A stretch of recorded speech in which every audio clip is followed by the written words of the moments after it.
আসসালামু আলাইকুম। আজকে হবে ভুনা খিচুড়ি মুরগির মাংস দিয়ে। এখানে মুরগির মাংস ধুয়ে কেটে হলুদ মরিচ লবণ দিয়ে মাখিয়ে নিয়েছি। আমি এটাকে সুন্দর করে ভাজবো, তাই এখানে একটা কড়াইয়ে তেল গরম করে মাংসগুলো দিয়ে দিতেছি। এখানে যেহেতু সাদা মুরগি, ব্রয়লার মুরগি, তো এখানে মাংসগুলো ভেঙে যেতে পারে, তাই ভালোভাবে লাল করব যেন একটু শক্ত হয় মাংসগুলো আর কি।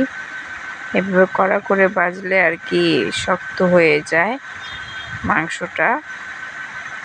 তো দেখতেই পাচ্ছেন আমি মাংসগুলো দিয়ে দিয়েছি, মাংসগুলো ভেজে নেব।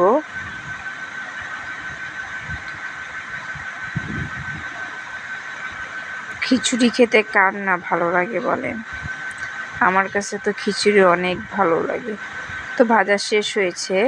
এখানে আমি পেঁয়াজ বাটা নিয়ে নিয়েছি, এর মধ্যে তেল দিয়ে দিচ্ছি হালকাভাবে, পেঁয়াজটা এখানেই করে নেব। আর লবণ, হলুদ আর মরিচের গুঁড়া পরিমাণ মতো দিয়ে দিচ্ছি। আর এখানে অবশ্যই আমি মশলা বেটে রেখেছিলাম, তো গরম মশলা, আদা রসুন সব কিছু এখানে বেটে রেখেছিলাম। তো এখানে আমি দিয়ে মশলাটা কষায় নেব। কষানো শেষ হলে এটার মধ্যে আলু দিয়ে দিব। আর এখানে আমি চাল, মটর দিয়ে কাঁচামরিচ দিয়ে ধুয়ে রেখেছি।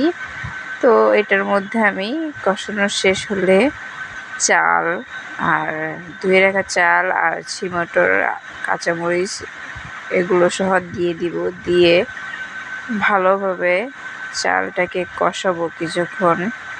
এখানে দেখতেই পাচ্ছেন এটা ফ্রোজেন করা মটর ছিল।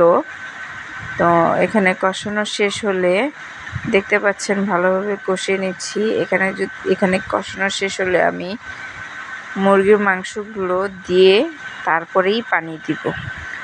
তো সবাই কিভাবে রান্না করেন একটু জানাবেন।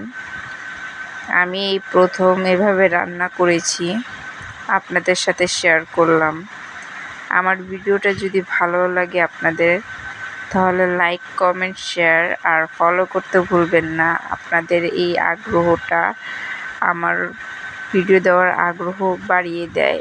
আপনাদের এই ভালোবাসাটা আমার ভিডিও দিতে অনেক ভালো লাগে যখন দেখি আপনারা ভালোবাসা দিচ্ছেন। যাই হোক, এখানে খাবারটা হয়ে গিয়েছে, এখন খাবার খাওয়ার পালা। মাশাআল্লাহ, খাবারটা অনেক আসলে ভালো হয়েছে। আল্লাহ হাফেজ সবাইকে, সবাই ভালো থাকবেন।